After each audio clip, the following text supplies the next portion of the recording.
UFC 329 is tomorrow, and we got Coke Zero Conor facing off against Lil Evil Holloway in the main event. We got a couple of the biggest goofballs in the lightweight division in the co-main event. We got a whole stacked card. We're gonna go through it, talking about our picks, our predictions. We're gonna go through it bottoms up. We're gonna make this quick. I don't watch tape. It's enough to watch the fights every week, as far as I'm concerned. So, first fight of the night, we got Cody Durden coming back after a surprise victory and I guess a new 4-fight contract against Alessandro Costa.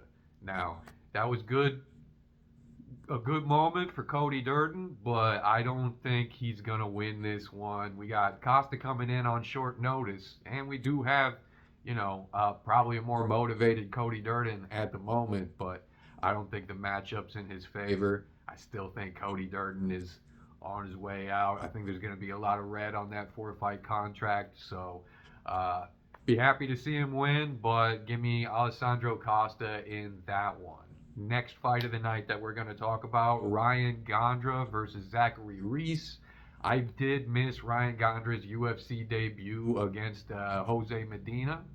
I think that was his only fight so far, and he did slime him out, if I remember right. But in Zachary Reese, he had a loss to Michel Pereira.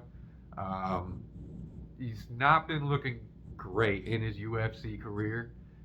It looks like there's probably more there than we're seeing, but Zachary Reese, he's got almost every color on his record on Tapology. The thing is, I do value UFC experience pretty high. I do watch other organizations. I'm a PFL fan because they actually come to my town. But if your only UFC fight is Jose Medina, as far as I'm concerned, you don't have any UFC fights. So give me Zachary Reese as the winner in that fight. Next fight of the night we have to talk about, Farid Basharat versus John Garza. I don't know who John Garza is. He's the short notice replacement for Ethan Ewing. I don't know if this is a vibe-based replacement. I think this is his UFC debut. I could be totally wrong. I think maybe they're hoping to get another, killer or something like that. Or maybe this is just to tune up Farid Basharat before we actually have that match. But all the same, I've got Farid Basharat in this one. He's really good. He's really good at playing an unlikable guy too. So I do think he's someone you would probably want higher up in the rankings, just because I think he can bring something to a press conference if he's got more of a spotlight on him. Not that any of that really matters too much, but give me Farid Basharat. I can't be super confident because I don't know who John Garza is, but the UFC experience, the undefeated, the well-roundedness, I gotta give it to Farid Basharat. I think he's really good. Moving on, we got Damian Pinas versus Cesar Almeida. This is actually a tough one for me to pick. Damian Pinas is another guy. He's actually been knocking everybody out within like 2 minutes of all of his fights, and he should be undefeated if you view disqualifications that way. He shot like an illegal shot, but from what I understand, he was winning that fight. I haven't seen any of them. I've only seen the Wes Schultz fight. I think that's his only UFC fight. I didn't watch his Contender Series fight. He looked good, but it's one of those things kind of like Jose Medina, where if your one UFC fight is Wes Schultz, you kind of don't have any UFC fights to me. Now, Cesar Almeida, he's good, and he's got a lot of UFC experience. He's actually left and come back to the organization, and he's fought in a few other promotions. I can't say that I've watched most of his fights. I've only seen a few. But if you look into them all, it looks like he's got the edge, but he's also 38. Damian Pinas has like a 10-plus year age advantage. He's got round one knockout power, and even though he's only got basically 0 UFC fights. Yeah, I can't ignore that he's sliming everyone out in the first 2 rounds. Now, what am I going to do? Am I going to pick experience? Or am I going to pick the young guy that's got the power everyone's talking about?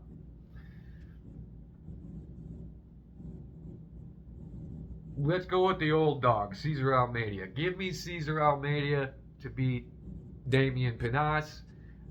If he beats Cesar Almeida, I'm gonna start giving him a little bit more credit. I'd be excited to see it. I think it's gonna be a good fight.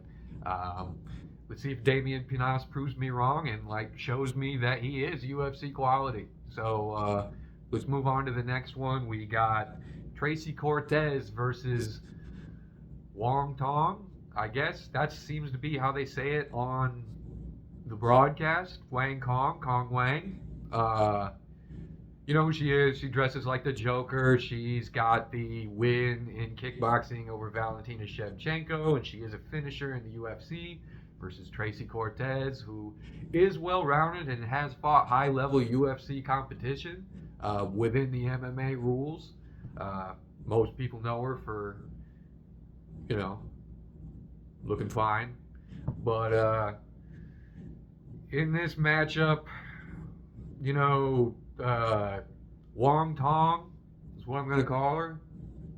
We'll see what happens on the broadcast and then in the comments section. But even though she should have the major striking advantage, I don't know if she can take a tumble too well. And Tracy, she can tumble, So I think she can hold her own on the feet. I think she can more than hold her own on the ground. I'm going to take Tracy Cortez winning against Wong Tong.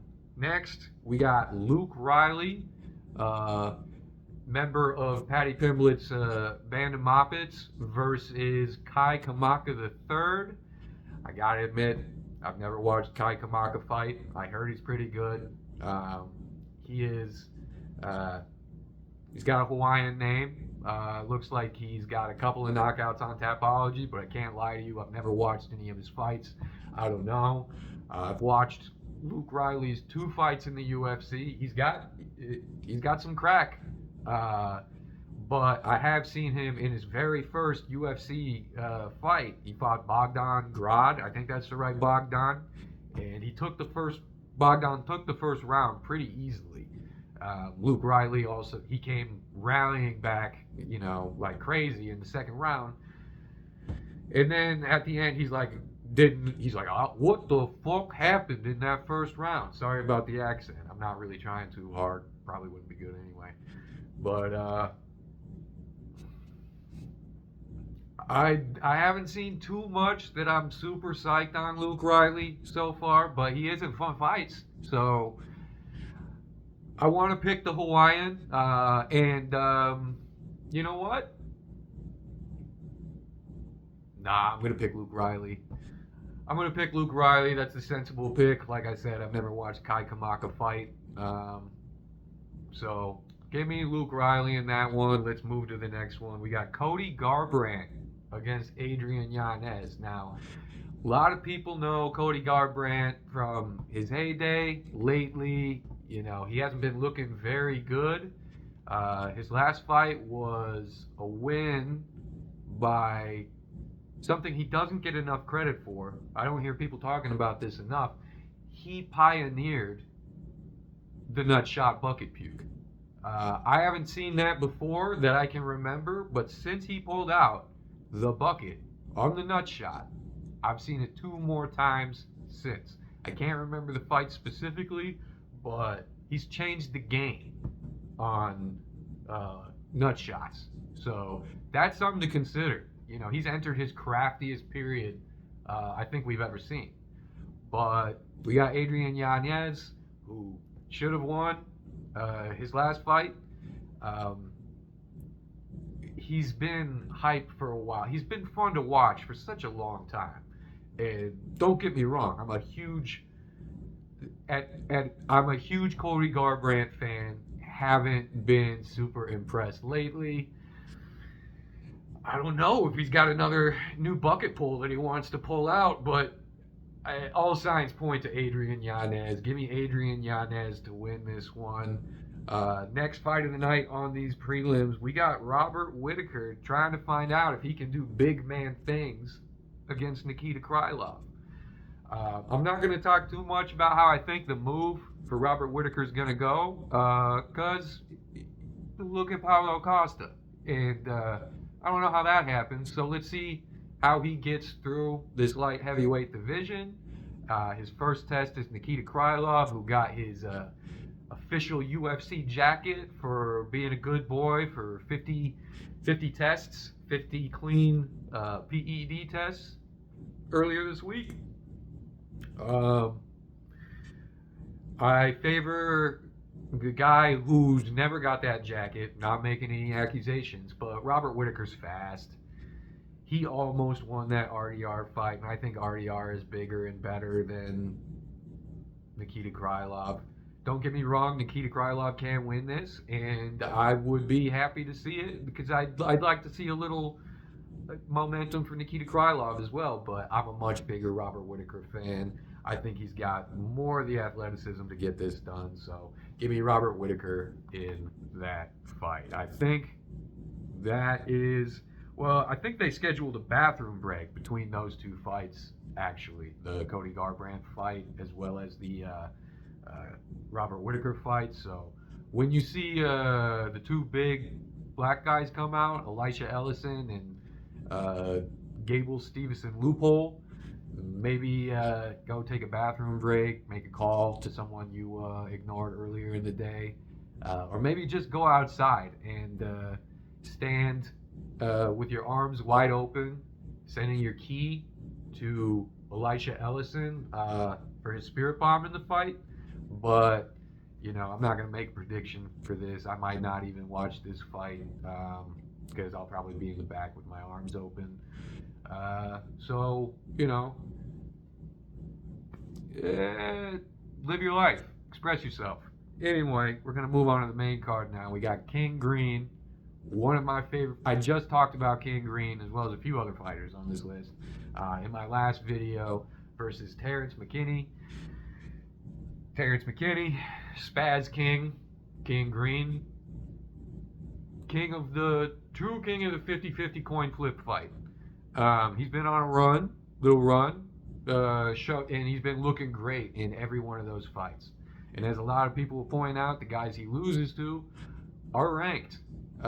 So there's that, and they have beef right now, I guess. Terrence McKinney it was a dick move for him to make this fight, want this fight against King Green. So King Green wants to sensei this kid.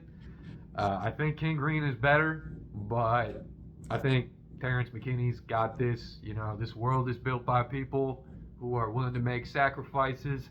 And I don't know if you know this, but the sacrifices people are talking about are their friends. So I'm going to take Terrence McKinney. He looked like shit today in the weigh-in, but I'm still going to take Terrence McKinney by spazzing out on King Green. Still going to be excited to see this fight. It's probably going to be the fight. This is the fight I'm most excited about, honestly, other than maybe this in the co-main event. So let's keep it rolling. Give me Terrence McKinney by Heartbreaking Spaz. And we move on to Brandon Royval versus Larney Kavanaugh. Now, I know Brandon Royval has not been winning all of his fights, you know, against Manel Kopp. He didn't fare so well, but that's Manel Kopp. You know, he's still got that volume. He lost to Joshua Van. Didn't get knocked out. Crazy volume in that fight. Takes two to tango, and he looked great, even though he didn't win. But he does wear that space helmet before fights. I don't know if you've seen it. Unfortunately, I don't know how to edit these videos, but he wears like a space helmet because he got in some sort of incident that caused him some sort of head trauma before his fights. It's supposed to help him. And then we got Larney Kavanaugh, who comes off that short notice fight at Elevation in Mexico City against Brandon Moreno. 5 rounds, I think I remember that being, and he ended up winning, and he looked great. Everybody was talking about how good Larney Kavanaugh looked after that fight.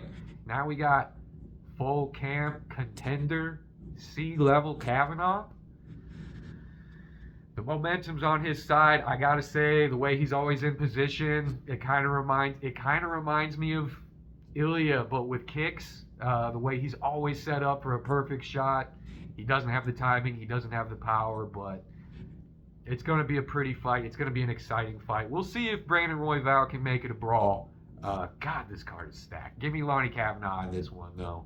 Moving on, we got the nerd fight of the night. Corey Sandhagen versus Mario Bautista. Mario Bautista, who, after his last win, called out Corey Sandhagen. Because I guess it was his first fight, first loss. Apparently, this is something that I bet he's been throwing darts at a picture of Corey Sandhagen for years now. And Corey Sandhagen, he's been kind of having a up and down record as of late, but he's only been fighting the top guys, as they say. I don't want to give too much credit to losses, but I know Mario Bautista looked good against Vinicius Oliveira, but Vinicius Oliveira looked like he didn't even know where he was when he walked into his last fight, and it's Vinicius Oliveira. I never expected Mario Bautista to have such a stock rise after beating Patchy Mix and touching Umar's feet, but there you go. I think Corey has more tools. I think he's been in these kind of spots more. I just think he's more ready for high-level competition than Mario Bautista is. So I'm going to take Corey Sandhagen in the nerd fight. Sorry, Mario. It's a good thing he's got that face that looks like he's always ready for bad news. So I don't think he'll be too upset at the end of this fight. Next fight of the night, co-main event. This is going to be a good one. This is the rascally goofball fight of the year. We got BSD versus Paddy Pimblett.